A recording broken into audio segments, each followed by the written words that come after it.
कहानी का पूरा आनंद लेने के लिए कहानी के पिछले भागों को सुनना ना भूलें। कहानी के पिछले भागों का लिंक आपको नीचे कमेंट बॉक्स और डिस्क्रिप्शन बॉक्स में मिलेगा। तो चलिए आगे की कहानी शुरू करते हैं। जय श्री कृष्ण, जय श्री राधे, ओम नमः शिवाय, जय माता दी। जब सिमरन ने सम्राट के हाथ का निशान देखा तो उसने अपने दिमाग पर जोर डालते हुए कहा, तुम सम्राट हो। ये तो बचपन में मैंने ही तुम्हारे हाथ पर काटा था। ये सब कुछ तुमने पहले क्यों नहीं कहा? ऊपर से आज तुम मुझसे पिट भी गए। तो तुम्हें मैं आज भी याद हूँ। मैं तो समझा कि तुम मुझे भूल गई। बचपन के दोस्त आसानी से नहीं भुलाए जाते। सिमरन, तूने इन पर हाथ उठाया। आरती दीदी बोली, मुझे लगा ये कोई लफंगा है जो मेरा पीछा कर रहा है। मुझे गुस्सा आ गया तो मैंने धर दिया गाल पर झापड़। मुझे क्या मालूम कि ये सम्राट है। तो ये बात ये पहले नहीं बता सकता था। इसके मुंह में दही जमा था क्या? अब आ ही गया है तो अंदर बुला ले बेचारे को। और कितना हैरान करेगी। आओ तुम भीतर आओ, खाना तैयार हो रहा है। अब खाना खाकर ही जाना। इसे तो अक्ल ही नहीं है। बताओ, तो लड़के को झापड़ जड़ दिया तो और क्या करती? लगातार पीछा करे जा रहा था। पहले बता देता कि मैं सम्राट हूँ तो मैं ऐसा क्यों करती भला? मुझे सपना थोड़े ही आ रहा था कि ये सम्राट है, और इसकी तो बचपन से ही आदत भी मुझे परेशान करने की है। तुमने बताने का मौका ही कहाँ दिया। हमेशा मुंह मोड़कर चली जाती थी। मैं परेशान करता था तुम्हें या तुम मुझे परेशान करती थी? झूठी कहीं की। दीदी ये जब देखो तब मुझे मार देती थी। बस लड़ती ही रहती थी। आपने भी देखा ना, मेरे हाथ में इसके काटने का निशान है। सम्राट शिकायत करते हुए बोला। अच्छा, दोनों झगड़ो मत। इतने सालों बाद मिले हो तो 2 घड़ी ठीक से बात कर लो। आरती दीदी बोली, आप सही कहती है दीदी। यही मुझसे लड़ती रहती है। मैं नहीं लड़ता इससे। हाँ, मुझ में तो जैसे कांटे लगे हैं ना। तो सुनती क्यों नहीं? अभी भी लड़के से बहस किए जा रही है। तो इससे बातें कर। ला, आज खाना मैं बनाई देती हूँ। ना ना दीदी, आप इससे बातें करो। खाना मैं बनाती हूँ। पहले ये तो बता, चिट्ठी किसकी है? आरती दीदी ने सिमरन से पूछा। फिर सिमरन ने चिट्ठी खोलकर देखी और आरती दीदी से बोली, रमेश मामा की है। उन्होंने हम सबकी खैर खबर पूछी है। तो कल ही जवाब दे देना और साथ में नया पता भी बता देना। नहीं तो खामखा में सम्राट को फिर परेशानी होगी। आरती दीदी बोली, हाँ दीदी, कल ही जवाब दे दूंगी। सिमरन इतना कहकर फिर से रसोई में चली गई। तो अच्छा सम्राट, ये बताओ तुम्हारी शादी हो गई? आरती दीदी ने सम्राट से पूछा। ना दीदी, अब तक कोई ना मिली। सम्राट सकुचाता सा बोला, ऐसा कैसे कि तुझ जैसे भले लड़के को आज तक कोई लड़की ना मिली? बस दीदी नहीं मिली। फिर आरती दीदी ने सिमरन की कहानी सम्राट को कह सुनाई। ये सुनकर सम्राट को बहुत दुख हुआ और सिमरन की चिंता भी हुई। उस रात सम्राट ने सबके संग खाना खाया और बहुत सारी बातें भी की। बच्चों के साथ भी खेला। बड़े दिनों बाद आज सिमरन के घर पर कोई मेहमान आया था। वो भी बिल्कुल अपना सा, जिसे वो बचपन से जानती थी और पूरी तरह से उस पर आंख मूंद कर भरोसा कर सकती थी। और उसने किया भी यही। सम्राट खाना खाकर अपने कमरे पर चला आया और एक सुकून भरी सांस ली। आज वो बहुत खुश था, जिसे वो सालों से ढूंढ रहा था। आखिर वो उसे मिल ही गई। इसका मतलब ये था, उसकी प्रार्थना सच्ची थी, जिसे भगवान ने सुन लिया था और उसे उसकी मंजिल तक पहुंचा दिया था। कहते हैं ना कि सच्चे दिल से अगर कुछ भी मांगो तो सारी कायनात आपको उसे मिलाने में जुट जाती है। यही सम्राट के साथ हुआ। फिर वो अपने बिस्तर पर आकर लेट गया और सिमरन के बारे में सोचने लगा कि बेचारी ने कितने दुख सहे, लेकिन अब वो उसे मिल गई है तो उसे कोई भी कष्ट नहीं होने देगा।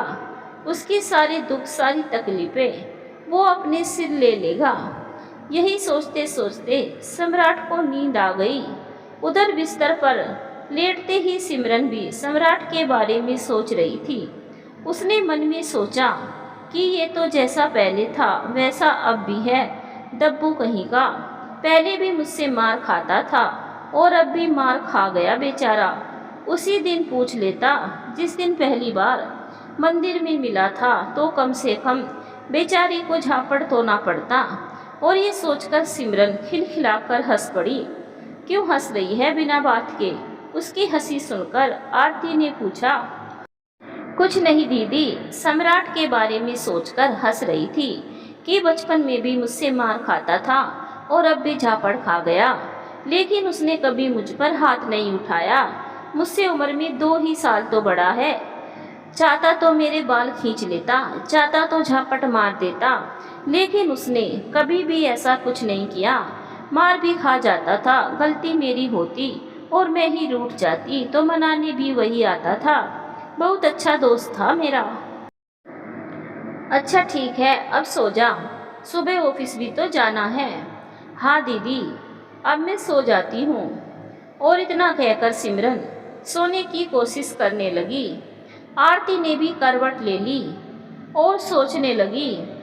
आज कितने अरसे बाद सिमरन के चेहरे पर हंसी आई है, नहीं तो कितनी बुझी बुझी सी रहती थी वो। अभी उम्र ही क्या है बेचारी की, इतनी सी उम्र में इतना बड़ा दुख मिल गया उसे। ना जाने ऊपर वाले की क्या मर्जी है, बेचारी बच्ची को इतने कष्ट उठाने पड़े। कितना अच्छा हो अगर कोई उसका हाथ थाम ले, उसके बच्चों को सहारा दे, लेकिन ऐसे इंसान दुनिया में कहाँ मिलते हैं। अगर सम्राट ही उसकी जिंदगी, उसके सुख दुख का साथी बनकर आ जाए तो अच्छा हो। कितना अच्छा बच्चा है वो। मुझे तो उसमें अपने अखिलेश की झलक दिखाई देती है। स्वभाव का भी वैसा ही है, उदार और शिष्ट। काश कि वो ही मेरी सिमरन का साथी बन जाए तो मैं धन्य हो जाऊंगी। लेकिन क्या वो एक विधवा से ब्याह करेगा? पहाड़ सी जिंदगी पड़ी है आगे, ना जाने कैसे काटेगी बेचारी। मैं जानती हूँ कि विधवा का जीवन कैसा होता है, पल पल मरकर जीना पड़ता है औरों की खुशी के लिए। हे ईश्वर, बच्ची की मदद करो, उसे उसकी मंजिल की ओर ले जाओ और उसकी मंजिल सम्राट ही हो। मन ही मन आरती दीदी सिमरन के लिए प्रार्थना करने लगी। वो सिमरन को कभी भी दुखी नहीं देखना चाहती थी। वो अच्छी तरह से जानती थी कि इस जालिम समाज में अकेली नारी का रहना कितना मुश्किल होता है। तरह तरह की गंदी निगाहों से लोग उसकी ओर देखने लगते हैं। अकेली औरत को कहीं भी ठौर नहीं मिलता। और मैं ये कभी नहीं चाहती कि मेरी सिमरन के साथ ऐसा हो। मेरे ऊपर तो सदा मेरे दादाजी और मेरे माँ पापा का हाथ रहा तो मेरी जवानी को दाग नहीं लगा, लेकिन सिमरन के ऊपर कोई भी ऐसा हाथ नहीं है जो उसे छत्र छाया दे सके। और आरती यही सोचते सोचते कब सो गई उसे पता ही नहीं चला। अब सम्राट 1-2 दिन बाद शाम के वक्त सिमरन के घर आ ही जाता। साथ में जो सब्जी उसे खानी होती तो लेता आता। कभी बच्चों के लिए मिठाइयाँ ले आता तो कभी फल। उसका घर आना बच्चों को भी भाने लगा था। वे सम्राट अंकल कहकर उसकी गोद में चढ़ जाते और सम्राट भी उन्हें प्यार से गले लगा लेता। ये सब आरती देखती तो खुश हो जाती। कभी कभी पूरा परिवार सम्राट के साथ घूमने बाहर भी चला जाता। सिमरन का सम्राट से मेल जोल वर्षा को बिल्कुल भी अच्छा ना लगता था। वो कॉलोनी में घूम घूम कर दोनों की दोस्ती को लेकर कीचड़ उछालने लगी। वर्षा ने आग लगाई तो कॉलोनी वालों को भी उनकी दोस्ती खटकने लगी। जब ये बात रीना तक पहुंची तो उसने वर्षा को डांटा भी। किसी पर बिना सबूत के इल्ज़ाम लगाना अच्छी बात नहीं। जब तुम आंखों से देख लो तब कुछ कहना। मैं सिमरन को बहुत अच्छी तरह से जानती हूँ और बहुत पहले से जानती हूँ। अगर मैंने सिमरन के बारे में आज के बाद कुछ भी उल्टा सीधा सुन लिया तो मुझसे बुरा कोई ना होगा। रीना की बात सुनकर वर्षा को मिर्ची लग गई और सड़ा सा मुंह बनाकर वो वहाँ से चली गई। ये बात उड़ते उड़ते सिमरन तक भी पहुँची। उसे ये बात रीना दीदी ने बताई। तब सिमरन बोली, दीदी वो मेरे बचपन का दोस्त है, इसके अलावा कुछ नहीं। वो एक दोस्त के नाते मेरी कभी कभी मदद कर देता है। उसके परिवार का मेरे परिवार से बहुत ही गहरा नाता था, उसी नाते को निभाने चला आता है बस। सिमरन की बात सुनकर रीना बोली, अच्छा ये सब छोड़, वर्षा तो गंदे दिमाग की औरत है, इसीलिए उसके दिमाग में ये सब चलता रहता है। तुझे एक खुशखबरी सुनाती हूँ। तू तो जानती है कि अंजू एक कंपनी में नौकरी करती है, तेरे साथ ही तो पढ़ी, लेकिन तेरी शादी तो कच्ची उम्र में हो गई थी। तुझे पता है अंजू ने अपने लिए एक लड़का चुन लिया है और अगले हफ्ते ही उसकी शादी है। सब कुछ बहुत जल्दी में तय हो गया और हम लोग जा रहे हैं उसकी शादी पर। ये तो बहुत अच्छी खबर सुनाई आपने। तो शादी कहाँ से होगी? सिमरन ने पूछा।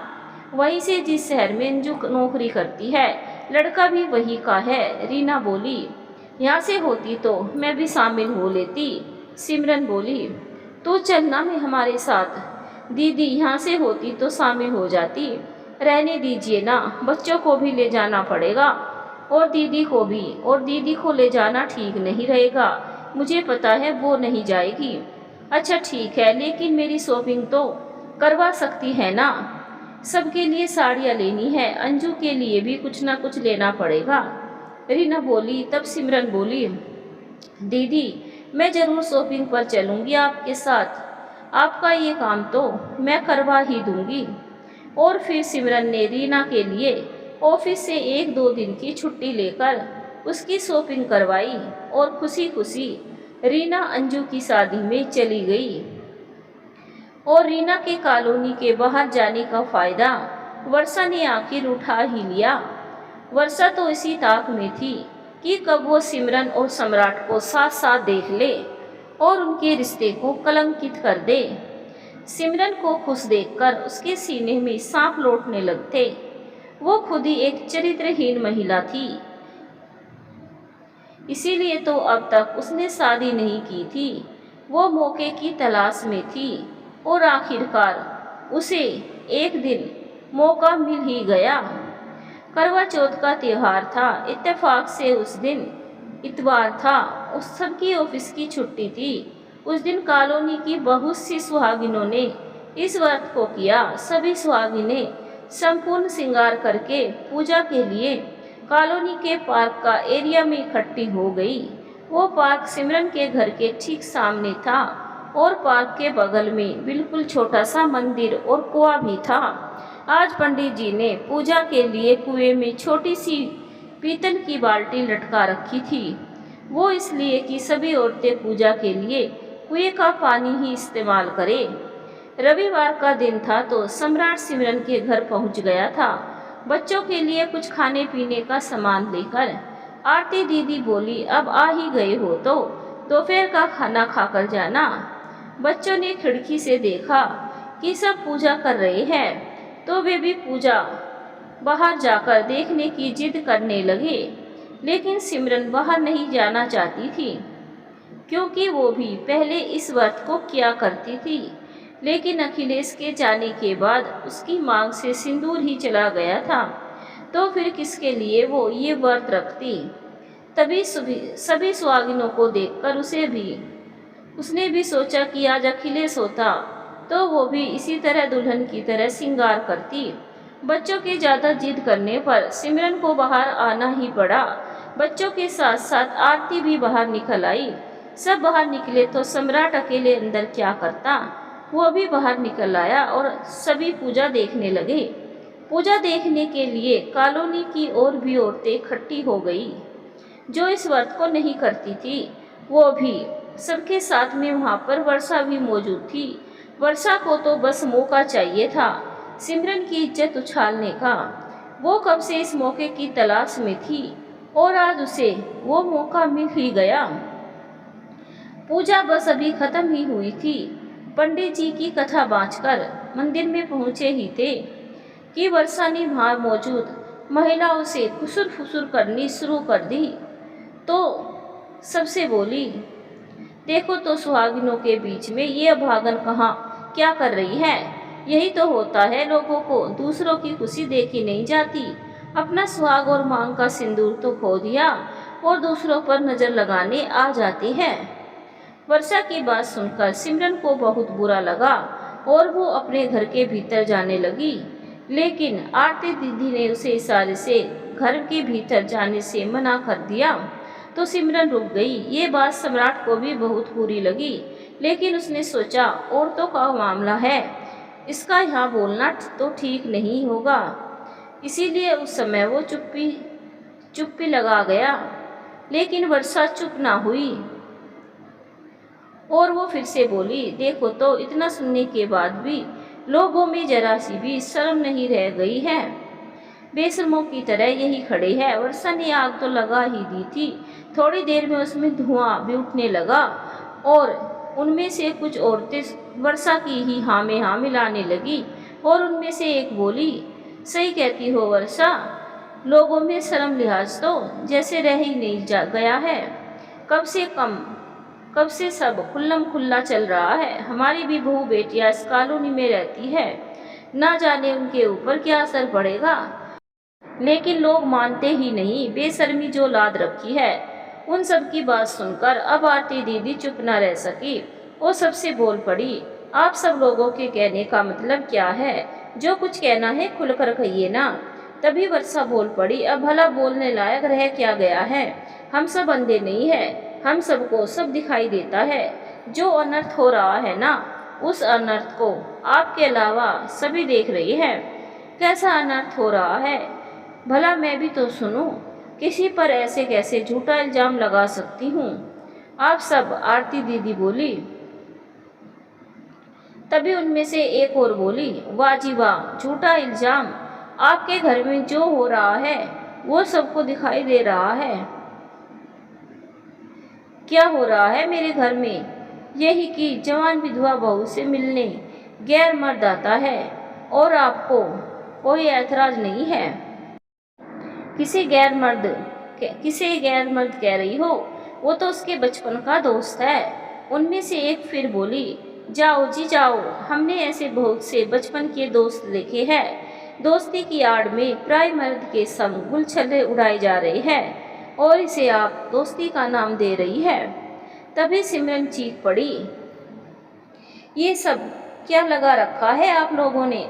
मैं कुछ बोल नहीं रही तो कोई कुछ भी कहता रहेगा। मुझे पता है कि मैं निर्दोष हूँ, मैंने कोई पाप नहीं किया। पाप करने वाला कभी अपना पाप स्वीकार नहीं करता सिमरन, वही चुप तुम भी कर रही हो। वर्षा बोली, मुझे पता है वर्षा कि ये आग तुम्हारी लगाई हुई है। जब मैं निर्दोष हूँ तो क्यों कहूँ कि मैं पापिन हूँ? भगवान साक्षी है कि मेरे मन में कोई खोट नहीं है। उनमें से एक फिर से बोली, सिमरन तुम हमें क्या बता रही हो? क्या हमें दुनियादारी नहीं मालूम? जवान औरत को देखकर हर मर्द बस यही चाहता है कि कब वो उसकी आगोश में आ जाए। ये कैसी गंदी बातें कर रहे हैं आप लोग मेरे लिए? ये कहते कहते सिमरन रो पड़ी। अच्छा जी, देखो तो कैसा जमाना आ गया है। ये पाप करे और हम कहे भी ना कि तुम गलत कर रही हो। उनमें से एक फिर से बोली, तो क्या चाहती है आप लोग? सिमरन ने पूछा। तुम कॉलोनी में ये गंदगी फैलाना बंद करो, वर्षा बोली। मैंने कोई गंदगी नहीं फैलाई, मुझे मेरे बच्चों की कसम, सिमरन बोली। तो फिर सम्राट तुम्हारे घर में दिन रात क्यों घुसा रहता है? उनमें से एक ने पूछा। वो केवल मेरा दोस्त है और कुछ नहीं, तुम झूठ बोलती हो, वर्षा बोली। मैं झूठ नहीं बोलती। देखो तो कितनी सती सावित्री बनती है, इसकी तो नस नस में झूठ है। चुप हो जाओ तुम सब, अब मुझसे और नहीं सुना जाता। और सिमरन ऐसा कहते हुए अपने कानों पर हाथ रखकर रोते हुए जमीन पर बैठ गई। अब सम्राट इससे ज़्यादा बर्दाश्त नहीं कर सकता था। वो सिमरन के पास आया और उसका हाथ पकड़ते हुए मंदिर तक ले गया। मंदिर में उसने सिंदूर उठाया और सिमरन की मांग भर दी और फिर कॉलोनी वालों से बोला, अब आज के बाद कोई भी सिमरन का नाम नहीं उछालेगा। आज से वो मेरी बिहाता है, मेरी पत्नी है। मैं देवी माँ के साक्षी मानते हुए आज इसे अपनी धर्म पत्नी स्वीकार करता हूँ। आज से इसके बच्चे मेरे बच्चे और आरती दीदी मेरी बड़ी बहन समान होगी। अब वहाँ मौजूद औरतों के मुंह पर ताला लग चुका था और सब जहाँ तहाँ भाग खड़ी हुई। अपनी चाल उल्टी पड़ती देख सबसे पहले तो वर्षा भागी। पंडित जी भी कब से खड़े खड़े ये तमाशा देख रहे थे, लेकिन औरतों के बीच में बोलने की उनकी कोई हिम्मत ना पड़ी। मांग में सिंदूर भरते ही सिमरन हतप्रभ सी हो गई। जो हुआ उसकी उम्मीद उसे कतई नहीं थी। वो उस क्षण एकदम सुनहोशी हो गई और चक्कर खाकर जमीन पर गिर पड़ी। सम्राट ने फौरन ही सिमरन को जमीन से उठाया और मंदिर के पास बैठा दिया। आरती दीदी भी सिमरन के पास बैठ गई। सम्राट ने जल्दी से कुएं से पीतल की छोटी सी बाल्टी में पानी भरा और सिमरन के पास आकर उसके मुंह पर छींटे मारे। फिर सिमरन ने आंखें खोली और गुस्से में बाल्टी उठाकर अपने सिर पर उड़ेल ली, जिससे उसकी मांग का सिंदूर धुल जाए। और फिर वो आवेश में आकर बोली, नहीं बनना मुझे किसी की पत्नी। लो धुल गया सिंदूर। तुम्हारी हिम्मत कैसे हुई मेरी मांग में सिंदूर भरने की? ये करके तुम साबित क्या करना चाहते हो कि तुम मेरे बहुत बड़े हितैषी हो? मैं विधवा हूँ, इसका मतलब है मैं असहाय हो गई हूँ। मुझे किसी की जरूरत नहीं। मैं खुद को और अपने बच्चों को अच्छी तरह से संभाल सकती हूँ। मुझे ये रिश्ता कतई मंजूर नहीं।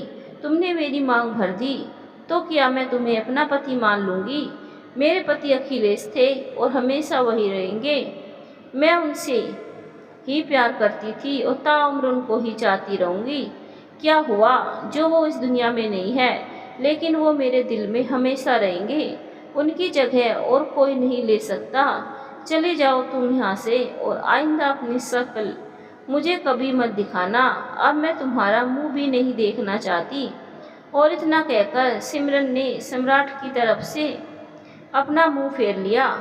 सिमरन की बात सुनकर पंडित जी सिमरन के पास आकर बोले, बेटी, इस बच्चे ने देवी माँ को साक्षी मानकर तेरी मांग भरी है, और वो भी इन समाज वालों का मुंह बंद करने के लिए। मैं ये तो नहीं कहता कि इस बच्चे ने बिल्कुल सही किया, लेकिन उसे ये करने के लिए मजबूर किया गया। तुम समाज का मुंह नहीं बंद कर सकती थी, लेकिन इस बच्चे ने तुम्हारी मांग भर के गंदी सोच वालों की बोलती बंद कर दी है। मैं जानता हूँ कि तुमने अपने मन मंदिर में अपने पति को ही देवता स्वरूप बिठा रखा है, लेकिन बेटी तुम ये क्यों नहीं समझ रही कि वो अब तुम्हारी सहायता करने भगवान के घर से वापस नहीं आ सकता। बेटी, माना कि नारी में बहुत शक्ति होती है, वो साक्षात देवी काली का स्वरूप हो सकती है, लेकिन काली माँ भी स्वयं को भगवान शंकर के बिना अधूरा मानती है। तो बेटी, मैं तुम पर कोई दबाव नहीं डाल रहा, क्योंकि तुम अपना भला बुरा समझने में स्वयं सक्षम हो। लेकिन आज के दिन इस बच्चे ने तुम्हारी मांग भरकर गंदे समाज के मुंह पर जोर का तमाचा मारा है। तुम्हारे सम्मान की खातिर ही उसने पल भर में इतना बड़ा कदम उठा लिया। तो मेरा तो यही मानना है कि तुम इसे दिल से अपना पति भले ही न स्वीकारो, लेकिन समाज के सामने इसे आज अपना पति स्वीकार कर लो। यही तुम दोनों के उज्जवल भविष्य के लिए अच्छा रहेगा। पंडित जी की बात सुनकर आरती बोली, सिमरन, पंडित जी की बात से मैं भी सहमत हूँ, लेकिन अभी तुम घर चलो, सब वही सोच विचार करेंगे। सिमरन तो अब बहुत ही बड़ी उलझन में थी, इसीलिए उसका दिमाग काम नहीं कर रहा था। वो बस अभी यहाँ से जाना चाहती थी। आरती दीदी ने पंडित जी को धन्यवाद दिया और सम्राट के इशारों में कहा कि तुम अभी अपने घर जाओ, मैं बाद में तुमसे मिलती हूँ। सम्राट अपने घर लौट गया और आरती सिमरन और बच्चों को लेकर घर आ गई। घर आकर सिमरन फौरन बाथरूम में घुस गई और शावर के नीचे खड़े होकर जो बचा कुचा सिंदूर उसकी मांग में रह गया था वो भी उसने धो दिया। ये सब आरती को अच्छा नहीं लगा, लेकिन वो बोली कुछ नहीं, क्योंकि मामला अभी बहुत गर्म था। आरती के बोलने से कहर आ सकता था, इसीलिए वो उस समय कुछ ना बोली। उधर सम्राट भी बेहाल सा था, उसकी हालत भी अच्छी नहीं थी। वो ये सब नहीं करना चाहता था। वो सिमरन को चाहता तो था, लेकिन इस तरह से उसको अपनी ज़िंदगी में शामिल नहीं करना चाहता था। लेकिन वो उस समय करता भी क्या, परिस्थितियाँ ही ऐसी बन गई थी कि मजबूरीवश उसे ये कदम उठाना पड़ा। वो निढाल सा बिस्तर पर जाकर लेट गया और सोचने लगा कि अब आगे वो क्या करेगा। सिमरन तो उसका मुंह भी नहीं देखना चाहती, कैसे सुलझाएगा वो इस उलझन को। पता नहीं जिंदगी ने कौन से दोहराई पर लाकर खड़ा कर दिया था उसे। घर वालों से भी कुछ नहीं कह सकता था।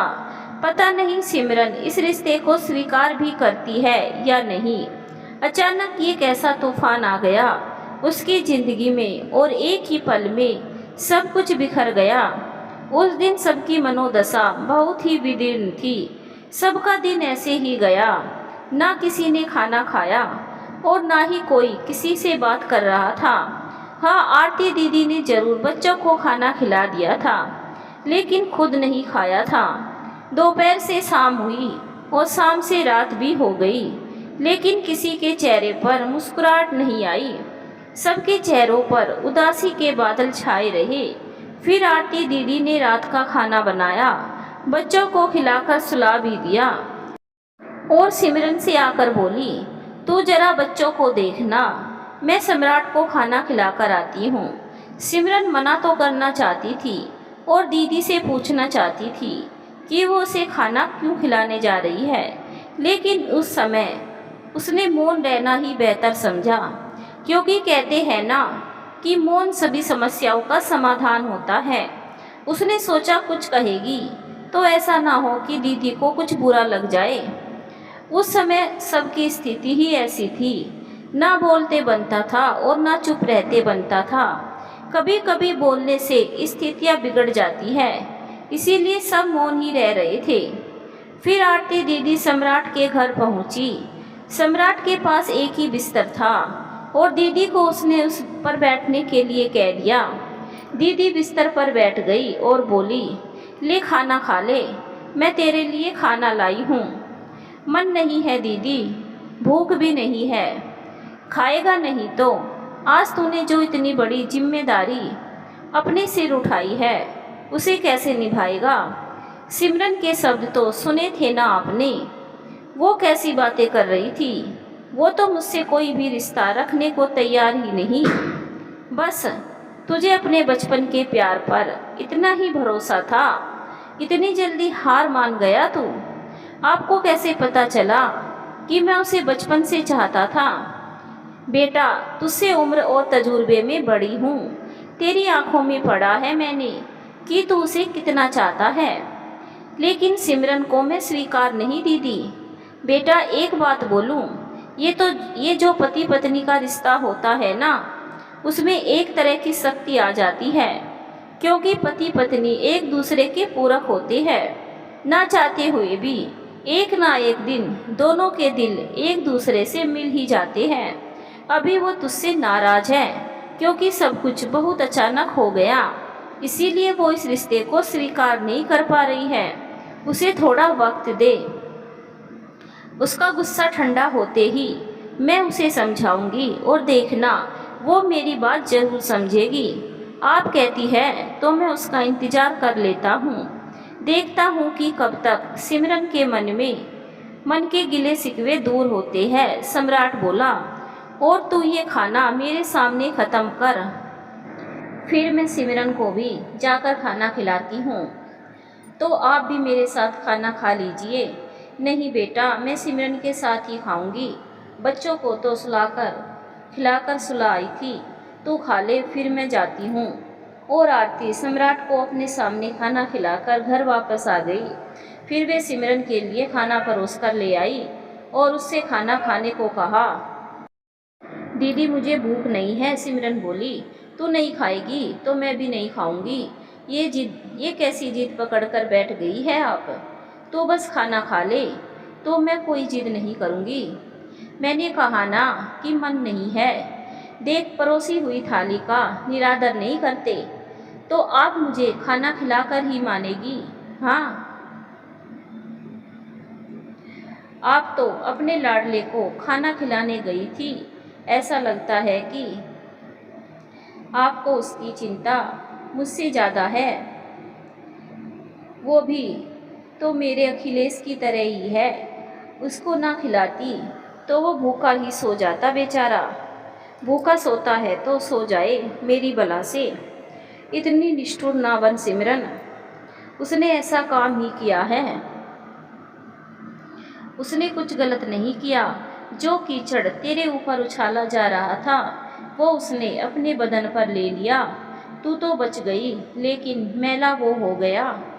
लेकिन दीदी, मेरे दिल में अभी भी मेरे पति समाये है।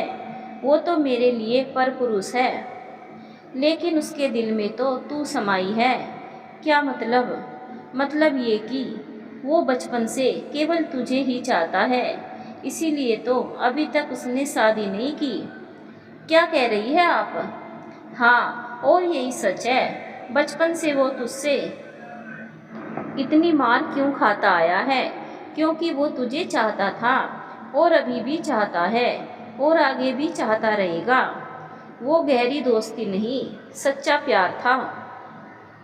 दीदी, मैं अब तो और भी उलझन में फंस गई। तो अब खाना खा, इस पर फिर कभी बात करेंगे। और सिमरन कुछ सोचते हुए खाना खाने लगी। आगे की कहानी सुनने के लिए चैनल को सब्सक्राइब जरूर करें। कहानी अच्छी लगी हो तो एक लाइक जरूर करें। कहानी के अंतिम भाग में मिलेंगे अब। धन्यवाद दोस्तों।